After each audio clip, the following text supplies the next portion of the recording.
भक्तों, ओम नमः शिवाय। श्री शिवाय नमस्तुभ्यं। जय श्री महाकाल। जी हाँ भक्तों, क्या आपके भी घर में कोई ऐसा व्यक्ति है जिसका विवाह नहीं हो पा रहा? आप लोग उसके विवाह के लिए बहुत ज़्यादा चिंतित हैं, बहुत ज़्यादा परेशान हैं कि आखिरकार इसका जो विवाह है वो हो क्यों नहीं रहा। हर एक चीज़ ठीक चल रही होती है, हर एक चीज़ सही चल रही होती है, लेकिन अंत में आके कुछ न कुछ ऐसा होता है जिसके कारण उस व्यक्ति का जो विवाह है ना वो नहीं हो पाता। तो ऐसे में कौन सा उपाय करें ताकि उस व्यक्ति का जो विवाह है वो हो जाए? आज की इस वीडियो के माध्यम से हम आपको बताने वाले हैं कि आपको करना क्या है। अगर आपने आज का ये उपाय ध्यान से सुन के अच्छे से कर लिया तो अवश्य रूप से उस व्यक्ति का जो भी मनोकामना है, जो भी इच्छा है, अवश्य रूप से महादेव पूरी करेंगे ही करेंगे। क्या करना है, कैसे करना है, पूरा आपको बताने वाला हूँ। देखिए, पूज्य गुरुदेव की जो कथा होती है, जैसे कि आपको पता होगा कि पूज्य गुरुदेव की कथा में लाखों की भीड़ आती है। कैसे भीड़ आती है? पूज्य गुरुदेव की कथा में लाखों की भीड़ आती है। और जब गुरुदेव की कथा में लाखों की भीड़ आती है तो वहाँ ज़्यादातर जो भक्त रहते हैं वो क्या करते हैं, पत्र के द्वारा अपनी मनोकामना गुरुदेव तक पहुँचाते हैं। किसके द्वारा? पत्र के द्वारा। तो अभी गुरुदेव की कथा चल रही थी, आज से 4 से 5 महीना पहले की बात है। गुरुदेव की कथा चल रही थी और गुरुदेव की कथा में लाखों की भीड़ आई। अब जब गुरुदेव की कथा में लाखों की भीड़ आई तो वहाँ ज़्यादातर जो भक्त थे ना, उन्होंने क्या किया, पत्र के द्वारा। किसके द्वारा? पत्र के द्वारा अपनी मनोकामना गुरुदेव तक पहुँचाई। अब जब गुरुदेव के पास पत्र पहुंचा और गुरुदेव ने पत्र पढ़ा तो वहाँ गुरुदेव ने देखा कि ज़्यादातर जो माता पिता है ना, वो अपने बच्चे की विवाह को लेके बहुत ज़्यादा परेशान है कि गुरुदेव, हमारे बच्चे का जो विवाह है ना वो नहीं हो पा रहा। हम लोग बहुत ज़्यादा चिंतित हैं, बहुत ज़्यादा परेशान है उसके विवाह को लेके कि उसका जो विवाह है वो हो जाए। हर एक चीज़ ठीक चल रही होती है, सब कुछ ठीक चल रहा होता है, लेकिन अंत में आके कुछ न कुछ ऐसा होता है जिसके कारण उसका जो विवाह है ना वो रुक जाता है। उसकी जो उम्र है वो धीरे धीरे करके गुजरती जा रही है। हम लोग बहुत ज़्यादा परेशान हैं उसकी उम्र को लेके। तो कृपया करके कोई उपाय बता दें, हमको बहुत ज़्यादा परेशान है। हमने बहुत ज़्यादा पंडितों को दिखवा लिया, बहुत ज़्यादा कुंडली भी मिलवा ली, हर एक चीज़ की करवा लिया, लेकिन फिर भी इसका समझ में नहीं आ रहा कि इसका विवाह आखिर क्यों नहीं हो रहा। कृपया करके मार्गदर्शन दें। जब गुरुदेव ने ये देखा तब गुरुदेव ने 2 से 3 उपाय बताए और कहा, केवल और केवल ये उपाय कर लेना, तुम्हारे घर का जो कोई भी व्यक्ति है जिसका विवाह नहीं हो पा रहा, अवश्य रूप से जो उसका विवाह है ना वो होगा ही होगा। अब जब गुरुदेव ने उपाय बताया तो लोगों ने जा जाके इस उपाय को घर में करना शुरू कर दिया। अब जैसे ही लोगों ने जा जाके इस उपाय को घर में करना शुरू कर दिया, वही लोग गुरुदेव की कथा में मात्र 1 से 1.5 महीने के बाद वापस आए। अब जब वही लोग गुरुदेव की कथा में वापस आए तो उन्होंने क्या किया, फिर से एक बार गुरुदेव को पत्र लिखा। लेकिन ये वाला जो पत्र था ये गुरुदेव को धन्यवाद के रूप में पत्र था कि गुरुदेव, धन्य हो आपका, आपके द्वारा बताया गया उपाय हमने कर लिया है। हमारी सारी की सारी जो इच्छा थी, सारी की सारी जो मनोकामना थी वो पूरी हो गई है।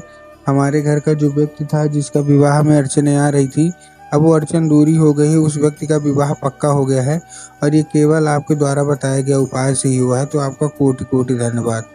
तो देखिए, जो लोग भी मेरी आवाज़ सुन रहे हैं ना, अगर आपको भी जानना है कि आखिर ऐसा कौन सा उपाय है जिसको करने मात्र से जो होते हैं, भक्त होते हैं, जिनकी मनोकामना पूरी नहीं हो पाती है, उनकी मनोकामना भी पूरी हो जाती है और उनका जिनका विवाह नहीं हो पाता उनका विवाह भी हो जाता है। तो चलिए हम बताते हैं आपको कि आज की इस वीडियो के माध्यम से कि आपको करना क्या है। तो बस उपाय ध्यान से सुन के अच्छे से करिएगा ज़रूर, ठीक?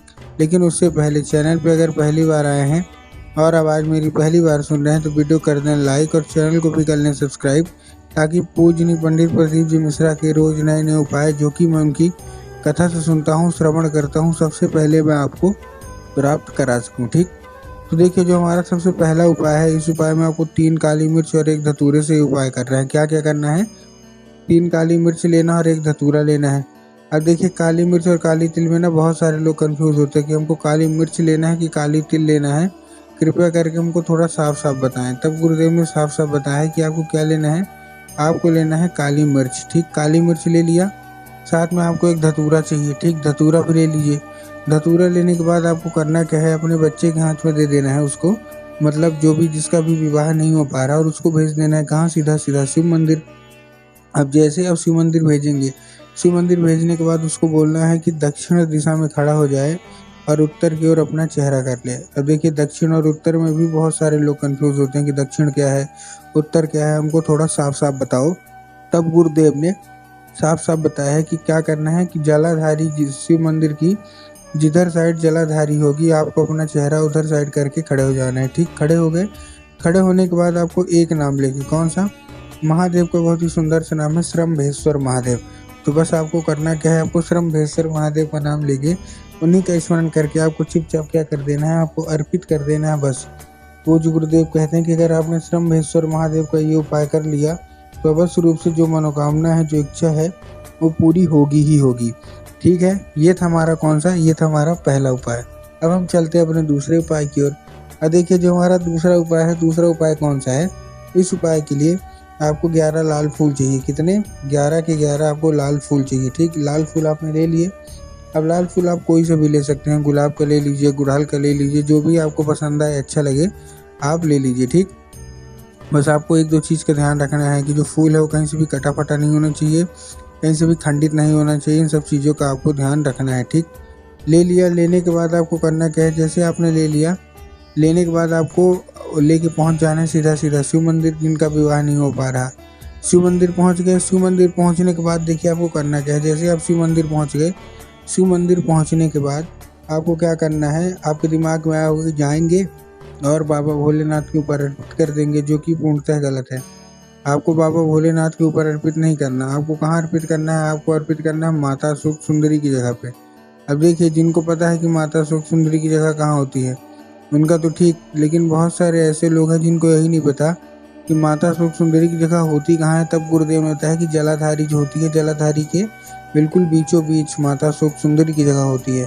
तो बस आपको करना क्या है, आपको जलाधारी के बिल्कुल बीचों बीच माता सुख सुंदरी को स्मरण करके आपको चुपचाप क्या कर देना है, आपको अर्पित कर देना है बस। पूज्य गुरुदेव कहते हैं कि अगर आपने इतना कर लिया तो अवश्य रूप से माता सुख सुंदरी प्रसन्न होंगी ही होंगी। ठीक है, ये था हमारा कौन सा, ये था हमारा दूसरा उपाय। अब हम चलते हैं अपने तीसरे और आखिरी उपाय की ओर। अब जो हमारा तीसरा और आखिरी उपाय है, इस उपाय में देखिए आपको करना क्या है। जो हमारा तीसरा और आखिरी उपाय है, इस उपाय में आपको लेना है लाल चंदन। और लाल चंदन लेने के बाद आपको पहुंच जाना है कहाँ, सीधा सीधा शिव मंदिर। शिव मंदिर पहुंच गए।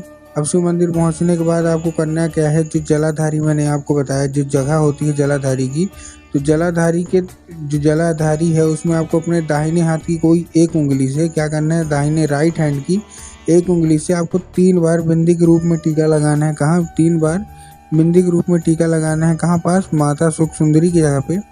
और जैसे ही आप टीका लगाएंगे, टीका लगाने के बाद आपकी जो कोई भी इच्छा होगी, मनोकामना होगी, मांगिएगा और माता से बोलिएगा इसको औषधि के रूप में प्रदान करिए।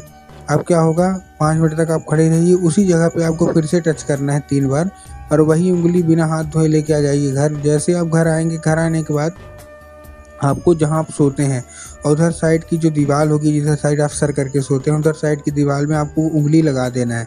पूज्य गुरुदेव कहते हैं कि चंदन के जरिए स्वयं माता सुख सुंदरी आपके घर में प्रवेश करती हैं।